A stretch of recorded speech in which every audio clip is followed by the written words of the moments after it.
Hello friends, welcome to day trader Telugu and good evening. Sensex 261 points gain అయ్యి 48,438 దగ్గర close అయితే, Nifty 67 points gain అయ్యి 14,199 దగ్గర క్లోజ్ అవడం జరిగింది.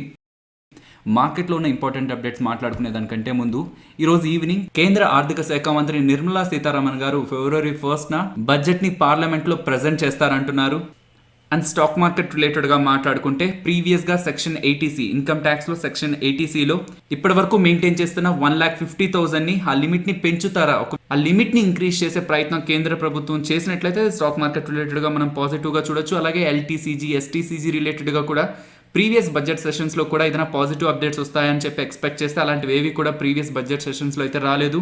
ఎస్టీసీజీలో కాకపోయినా ఎల్టీసీజీ లాంగ్ టర్మ్ క్యాపిటల్ గెయిన్స్లో ఏదైనా కేంద్రం పాజిటివ్గా చర్యలు తీసుకున్నట్లయితే అది కూడా మనం స్టాక్ మార్కెట్కి పాజిటివ్గా చూడొచ్చు. నెక్స్ట్ విప్రో గురించి మాట్లాడుకోవాలి. ప్రీవియస్గా 360 అలాగే అంతకుముందు 340 ఉన్నప్పుడు విప్రోలో షేర్స్ కొనండి, సో మనం బైబ్యాక్లో పార్టిసిపేట్ చేసి ఎక్స్పీరియన్స్ గెయిన్ చేద్దాం అనుకున్నాం కదా.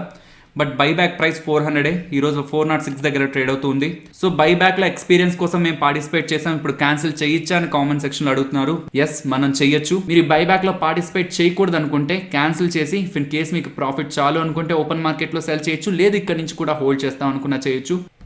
నెక్స్ట్ ఎస్ బ్యాంక్ గురించి మాట్లాడుకోవాలి ఫ్రెండ్స్. యాక్చువల్గా ఇది నిన్న వచ్చిన అప్డేట్. సో టెలిగ్రామ్లో అయితే అప్డేట్ చేశాను కానీ వీడియోలో అయితే చేయలేదు. సో దీని రిలేటెడ్గా నిన్న కామెంట్ సెక్షన్లో మన సబ్స్క్రైబర్స్ అడగడం జరిగింది. సో ఎస్ బ్యాంక్ వాళ్ళు పోస్ట్ చేసిన డేటాలో ఇప్పుడైనా కాదు నెక్స్ట్ కమింగ్ డేస్లో కూడా మీకు ఇలా పోస్ట్ చేసే డేటాలో మీరు ఇంపార్టెంట్గా గమనించాల్సిందైతే బ్యాంక్లోకి వస్తున్న డిపాజిట్స్ అండ్ ఎంటైర్ డిపాజిట్స్లో current account savings account deposits ఎంత అని. బికాస్ మిగిలిన నెంబర్స్ అన్నీ కూడా అంటే ఆర్బీఐ వాళ్ళు మెయింటైన్ చేయమంటున్న నామ్స్ కానివ్వండి, నాన్ పర్ఫార్మింగ్ అసెట్స్ కానివ్వండి, వీటి రిలేటెడ్గా మనకు కొంత సర్ప్రైజ్లు అయితే మోస్ట్లీ కనిపించవు. బికాస్ కొత్త మేనేజ్మెంట్ ఆల్రెడీ ఏవైతే నెగిటివ్స్ ఉన్నాయో అవన్నిటిని కూడా ఎక్స్పోజ్ చేసి ఏవైతే ఆర్బీఐ నామ్స్ ఉన్నాయో అవి వాళ్ళు స్ట్రిక్ట్గా ఫాలో అయ్యే ప్రయత్నం అయితే చేస్తున్నారు. కాబట్టి బ్యాంక్లోకి వస్తున్న deposits specially quarter on quarter బేసిస్లోనే కంపేర్ చేయాలి. అలాగే ఆ డిపాజిట్స్లో current account savings account deposits ఎంత ఉన్నాయి, అవి ఎంతలా గ్రో అవుతున్నాయి, ఈ డేటా అనేది మనకి చాలా ఇంపార్టెంట్ అవుతుంది. ఎస్ బ్యాంక్ లోకి వస్తున్న డిపాజిట్స్ లాస్ట్ క్వార్టర్ తో పోలిస్తే ఈ క్వార్టర్లో అంటే సెప్టెంబర్ క్వార్టర్ తో పోలిస్తే డిసెంబర్ క్వార్టర్లో 7.7% గ్రో అవడం జరిగింది. అలాగే వీళ్ళ కాసాని మీరు గమనిస్తే ప్రీవియస్ క్వార్టర్లో 26.2 ఉంటే ఈసారి క్వార్టర్కి అది గ్రో అయ్యి 27.4% వాళ్ళ కాసా అయితే మెయింటైన్ అవుతుంది. లాస్ట్ క్వార్టర్లో మేము రీటైలర్స్కి ఇచ్చిన అడ్వాన్సెస్ కంటే ఈసారి ఇచ్చిన అడ్వాన్సెస్ 100% గ్రో అయ్యాయి అంటున్నారు. అంటే వాళ్ళ కార్పొరేట్ సైడ్ నుంచి రీటైల్ సెగ్మెంట్ సైడ్ ఫోకస్ చేస్తున్నాం, వాళ్ళకే ఎక్కువగా లోన్స్ అలాగే అడ్వాన్సెస్ని ప్రొవైడ్ చేస్తున్నామని మెన్షన్ చేస్తున్నారు. Only in terms of data అయితే ఎస్ బ్యాంక్ వాళ్ళు పోస్ట్ చేసింది పాజిటివ్ డేటానే. ఈ డేటా నిన్న మనకి మార్కెట్ ఓపెన్ అవ్వకముందే పబ్లిష్ అయితే అవ్వడం జరిగింది. నెక్స్ట్ రేటింగ్ ఏజెన్సీ అయిన సిఎల్ఎస్ఏ వాళ్ళు ఆర్బీఎల్ బ్యాంక్ రిలేటెడ్గా పాజిటివ్ కామెంట్స్ చేస్తున్నారు. సో ఆర్బీఎల్ బ్యాంక్లో ఒక సెకండ్ ట్రాన్స్ఫర్మేషన్ జరగబోతుందని. ప్రీవియస్గా వీళ్ళు కార్పొరేట్ బ్యాంకింగ్ మీద ఎక్కువగా ఫోకస్ చేశారు, పెద్ద పెద్ద కంపెనీస్కి ఎక్కువగా లోన్స్ ప్రొవైడ్ చేసే ప్రయత్నం చేశారు. బట్ ప్రెసెంట్ ట్రెండ్ చేంజ్ చేస్తూ రీటైలర్స్కి ఎక్కువగా లోన్స్ ఇస్తున్నారు. వీళ్ళ క్రెడిట్ కార్డ్ అలాగే మైక్రో ఫైనాన్స్ బిజినెస్ రిలేటెడ్గా వాటి ప్రాఫిటబిలిటీ FY23 క్యాలెండర్ ఇయర్లో అంటే 2023లో వీళ్ళ ప్రాఫిటబిలిటీలో ఈ క్రెడిట్ కార్డ్ అలాగే మైక్రో ఫైనాన్స్ బిజినెస్ సెగ్మెంట్ రిలేటెడ్గా ఫుల్ పొటెన్షియల్ అనేది రిఫ్లెక్ట్ అవుతుంది. కాబట్టి ఓవరాల్గా ఆర్బీఎల్ బ్యాంక్ ప్రెసెంట్ నుంచి నెక్స్ట్ కమింగ్ ఇయర్స్లో కొంత స్ట్రాంగ్ పర్ఫార్మెన్స్ ఇస్తుందని ప్రెసెంట్ ట్రేడ్ అవుతున్న ప్రైస్ రిలేటెడ్గా మేము బై రేటింగ్ ఇస్తూ కమింగ్ డేస్లో ఈ ఆర్బీఎల్ బ్యాంక్ ఒక స్టాక్ ప్రైస్ 330 వరకు రీచ్ అవ్వడానికి పాసిబిలిటీ ఉంటుందని వీళ్ళైతే అప్డేట్ చేస్తున్నారు. నెక్స్ట్ ఈ ఇయర్లో 2021లో ఐపీఓస్గా ఏ కంపెనీస్ రావడానికి పాసిబిలిటీ ఉంటుందని ఒక లిస్ట్ అయితే టెలిగ్రామ్లో అప్లోడ్ చేయడం జరిగింది. ఆల్మోస్ట్ 140 అరౌండ్ అయితే ఈ లిస్ట్ మీకు కనిపిస్తుంది. సో ఉన్న కంపెనీస్ లిస్ట్ అయితే ఇది.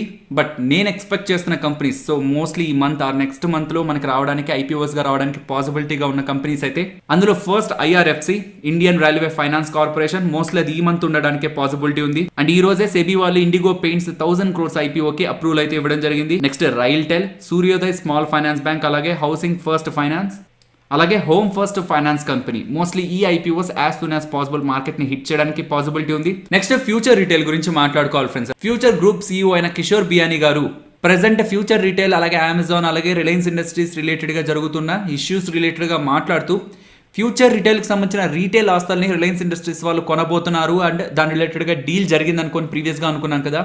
సో ఆ డీల్ సెబీ అనుమతి వచ్చిన తర్వాత ఎన్ని రోజుల్లో కంప్లీట్ అవుతుంది, ఎంటైర్ డీల్ రిలేటెడ్గా ఫైనల్ స్టేజ్ ఎప్పుడు వస్తుంది అనేది కూడా అప్డేట్ చేశారు. దాని రిలేటెడ్గా మాట్లాడుకుందాం. ఈ లాక్డౌన్ ఎప్పుడైతే స్టార్ట్ అయిందో అప్పటి నుంచి ఫ్యూచర్ గ్రూప్ మీద ఎక్కువగా ప్రెషర్ క్రియేట్ అయింది. బికాస్ బయట బిజినెస్ జరగట్లేదు, బట్ మేము లోన్స్ రిలేటెడ్గా కట్టాల్సిన వడ్డీ రెస్ట్ ఆఫ్ ద లైబిలిటీస్ కూడా ఫ్యూచర్ గ్రూప్ ఒక ఫైనాన్షియల్స్ని ఇంపాక్ట్ చేస్తున్నప్పుడు ఒక డీల్ కుదుర్చుకోవాలి అనుకున్నప్పుడు మేము ఫస్ట్ కాంటాక్ట్ అయింది అమెజాన్ వాళ్ళని. కాల్స్ అలాగే మీటింగ్స్లో మేము వాళ్ళతో కాంటాక్ట్ అయినప్పుడు వాళ్ళు ఎంతసేపటికి లెట్స్ ఫైండ్ ఏ సొల్యూషన్, ఒక సొల్యూషన్ ని మనం తప్పకుండా ఫైండ్ అవుట్ చేద్దాం అంటూ వచ్చారే కానీ ఒక సొల్యూషన్ ఇచ్చే ప్రయత్నం వాళ్ళు ఎప్పుడు కూడా చేయలేదు. సో ఒక ప్రాపర్ వే మాకు దొరకకపోతుండేసరికి మేము రిలయన్స్ వాళ్ళని అప్రోచ్ అయ్యి ఫైనల్ గా రిలయన్స్ ఇండస్ట్రీస్ వాళ్ళతో అయితే డీల్ కుదుర్చుకోవడం జరిగింది.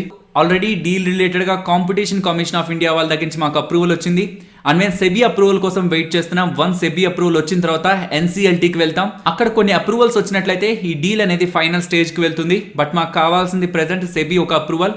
వన్స్ సెబీ అప్రూవల్ వచ్చిందంటే ఈ డీల్ అనేది ఫైనల్ స్టేజ్ కి వెళ్ళడానికి 45 to 60 days పడుతుంది. ఓవరాల్ గా 2 months వరకు టైం పడుతుందని కిషోర్ బియానీ గారు అయితే ఫ్యూచర్ గ్రూప్ అధినేత అయితే అప్డేట్ చేస్తున్నారు. ఇండస్ఇండ్ బ్యాంక్ వాళ్ళు కూడా లైక్ ఎస్ బ్యాంక్ రిలేటెడ్ గా మాట్లాడుకున్నాం కదా, అలాగే వీళ్ళు కూడా వాళ్ళ బిజినెస్ రిలేటెడ్ గా వాళ్ళు ఇస్తున్న అడ్వాన్సెస్ అండ్ వీళ్ళ బ్యాంక్లోకి వస్తున్న డిపాజిట్స్, అలాగే ఆ డిపాజిట్స్లో కాసా రేషియో ఎంత అనేది కూడా మెన్షన్ చేశారు. సో వాటి గురించి కూడా మాట్లాడుకుందాం. ఇండస్ఇండ్ బ్యాంక్ రిలేటెడ్గా వాళ్ళు చెప్తున్నది ప్రీవియస్ క్వార్టర్ అంటే సెప్టెంబర్ క్వార్టర్తో పోలిస్తే డిసెంబర్ క్వార్టర్లో వీళ్ళ బ్యాంక్లోకి వచ్చిన డిపాజిట్స్ 11% గ్రో అయ్యాయి అంటున్నారు. బట్ వీళ్ళు ఇస్తున్న అడ్వాన్సెస్లో ఇయర్ ఆన్ ఇయర్ కంపారిజన్లో 0.1% గ్రోత్ ఉంది. క్వార్టర్ ఆన్ క్వార్టర్లో లాస్ట్ క్వార్టర్తో పోలిస్తే ఈ క్వార్టర్లో 3.2% అడ్వాన్సెస్ ఎక్కువగా ఇచ్చారంటున్నారు. ఇక్కడ మీకు CASA year on year comparison కనిపిస్తుంది. మీన్స్ లాస్ట్ ఇయర్ డిసెంబర్ ఎండెడ్లో 42.4% ఉంటే ఇప్పుడు 40.5 ఉన్నట్టు కనిపిస్తుంటుంది. బట్ మనం క్వార్టర్ ఆన్ క్వార్టర్లో కంపేర్ చేస్తే లాస్ట్ క్వార్టర్లో 40.4 ఉంది IndusInd bank CASA. So quarter on quarter కంపారిజన్లో కాసా సేమ్ లెవెల్స్లోనే మెయింటైన్ అవుతుంది. But year on year కంపారిజన్లో కాసాలో growth అయితే కనిపించట్లేదు. ఓవరాల్ నెంబర్స్ ఇండస్ఇండ్ బ్యాంక్ అనే కాదు, ఎస్ బ్యాంక్ తీసుకున్న, ఫెడరల్ బ్యాంక్ తీసుకున్న, ఇప్పుడు ఇండస్ఇండ్ బ్యాంక్, అలాగే నెక్స్ట్ మాట్లాడుకోబోయే హెచ్డిఎఫ్సి బ్యాంక్ ఇప్పటి వరకు బ్యాంకింగ్ రిలేటెడ్ గా వాళ్ళ బిజినెస్ రిలేటెడ్ గా పోస్ట్ చేసిన డేటా అంతా కూడా పాజిటివ్ గానే ఉంది. సో ఫైనలీ హెచ్డిఎఫ్సి బ్యాంక్ డేటాను కూడా మాట్లాడుకుంటే హెచ్డిఎఫ్సి బ్యాంక్ లోకి వచ్చే డిపాజిట్స్ క్వార్టర్ ఆన్ క్వార్టర్ లో 3.4% గ్రో అయ్యాయి అంటున్నారు. ఇయర్ ఆన్ ఇయర్ కంపారిజన్ లో 19.1% గ్రో అయ్యాయి అంటున్నారు. అలాగే వీళ్ళ market share banking segment related గా వీళ్ళ మార్కెట్ షేర్ కూడా పెరిగింది అంటున్నారు. దీంతో పాటు వీళ్ళ కాసా పర్సెంటేజ్ కూడా లాస్ట్ క్వార్టర్ లో 41.6 ఉంటే ఈసారి 43కి గ్రో అయింది అంటున్నారు ఫ్రెండ్స్. అలాగే వీళ్ళ అడ్వాన్సెస్ కూడా ఇయర్ ఆన్ ఇయర్ కంపారిజన్ లో 15.6, క్వార్టర్ ఆన్ క్వార్టర్ కంపారిజన్ లో 4.3% అయితే గ్రో అయింది అంటున్నారు. ఇన్ టర్మ్స్ ఆఫ్ నెంబర్స్ వీళ్ళు కూడా పాజిటివ్ డేటానే పబ్లిష్ చేశారు. నెక్స్ట్ వడాఫోన్ ఐడియా రిలేటెడ్ గా మాట్లాడుకోవాలి. సో ఇది ప్రీవియస్ గా మాట్లాడుకుంటున్న అప్డేటే. సో అదే అప్డేటే మళ్ళీ ఈటీనో వాళ్ళు కూడా ఎక్స్క్లూజివ్ ని పోస్ట్ చేశారు. బట్ ఈ అప్డేట్ లో మనం ఇంపార్టెంట్ గా గమనించాల్సింది 2 points ఉన్నాయి. సెప్టెంబర్ 2020 ఆ పాయింట్ ఆఫ్ టైం లో వడాఫోన్ ఐడియా వాళ్ళు 25,000 crores దగ్గరగా ఫండ్ ని రైజ్ చేయాలనుకున్నారు కదా.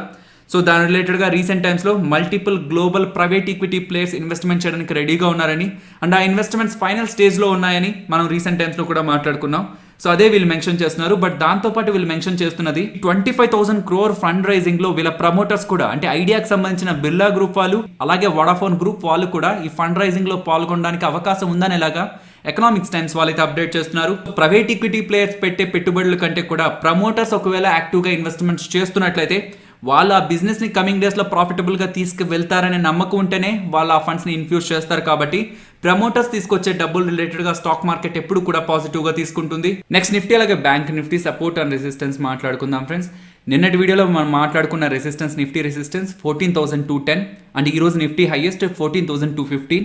బట్ ప్రీవియస్గా కూడా మనం అనుకుంటూ వస్తున్నది 14,000 లెవెల్ని మార్కెట్ రెస్పెక్ట్ చేస్తుంటే నిఫ్టీ రెస్పెక్ట్ చేస్తుంటే మనం పాజిటివ్ వ్యూలో చూడొచ్చు అండ్ అప్ టు 14,300 వరకు కూడా నిఫ్టీ ర్యాలీ అవ్వడానికి స్కోప్ ఉందని. సో ప్రెసెంట్ నిఫ్టీ 14,200 దగ్గర ఉంది. ఇఫ్ ఇన్ కేసు ఈ లెవెల్స్ నుంచి ఫాల్ అయితే ఇమీడియట్ గా నిఫ్టీ సపోర్ట్ 14,140 దగ్గర తీసుకోవడానికి పాసిబిలిటీ ఉంది. ఫాల్ లెవెల్ బ్రేక్ అయితే 13,970. టాప్ సైడ్ కి చూస్తే 14,214 రెసిస్టెన్స్ గా, ఇఫ్ అది బ్రేక్ అయితే 14,219 సెకండ్ లెవెల్ ఆఫ్ రెసిస్టెన్స్ గా గమనిస్తున్నాను. And bank Nifty support 31,460 and resistance 32,120. Next Nifty option chain మాట్లాడుకునే ప్రయత్నం చేద్దాం. 7th January అలాగే 14th January weekly expiry contract datas లో ఉన్న ఓఐ డేటాని మీరు గమనిస్తే నిన్నటి వీడియోలో మనం మాట్లాడుకుంది ఏంటి, ఓఐ డేటా 14,100 దగ్గర ఇంట్రాడేలో బిల్డ్ అవుతున్నా ఓవరాల్ గా రెసిస్టెన్స్ సైడ్ మనకు ఎక్కువగా ఉంది కాబట్టి 14,100 కాకుండా 14,000నే మనం సపోర్ట్ గా చూడాల్సి ఉంటుంది. ఈవెన్ 14,100 బ్రేక్ అయినా 14,000 లెవెల్ బ్రేక్ అవ్వనంత వరకు మనం పాజిటివ్ వ్యూలో ఉండొచ్చు అనుకున్నాం. ఈరోజు 14,100 లెవెల్ అయితే బ్రేక్ అయింది. బట్ అగైన్ 14,100 లెవెల్ అబోవ్ వచ్చే ప్రయత్నం మార్కెట్ చేసింది కాబట్టి పుట్స్ దగ్గర 19 lakh ఓఐ డేటా ఫామ్ అవడం జరిగింది అండ్ ఓవరాల్ గా 36 lakh ఓఐ అనేది పుట్ సైడ్ మనకి 14,100 స్ట్రైక్ ప్రైస్ దగ్గర ఫామ్ అయింది కాబట్టి సో ఆప్షన్ చైన్ ప్రకారం ఇమీడియట్ గా సపోర్ట్ ని 14,100 దగ్గర చూడొచ్చు. అండ్ ఈ లెవెల్స్ నుంచి టాప్ సైడ్ కి వెళ్తే ప్రీవియస్ డేస్ నుంచి మోస్ట్లీ సండే వీడియో దగ్గర నుంచి మనం అనుకుంటూ వస్తున్నది మార్కెట్ 14,300 వరకు ర్యాలీ అవడానికి పాసిబిలిటీ ఉందని. సో ఈవెన్ ఈ రోజు కూడా ఇంట్రాడేలో 10 lakh ఇంట్రాడేలో అలాగే 33 lakh ఓఐ డేటా ఫామ్ అయింది కాబట్టి 14,300 దగ్గరికి మార్కెట్ రీచ్ అవుతున్నప్పుడు కొంత కాషియస్గా ఉండండి. సో ఫైనలీ ఇది ఫ్రెండ్స్ మన వీడియో నచ్చిందా?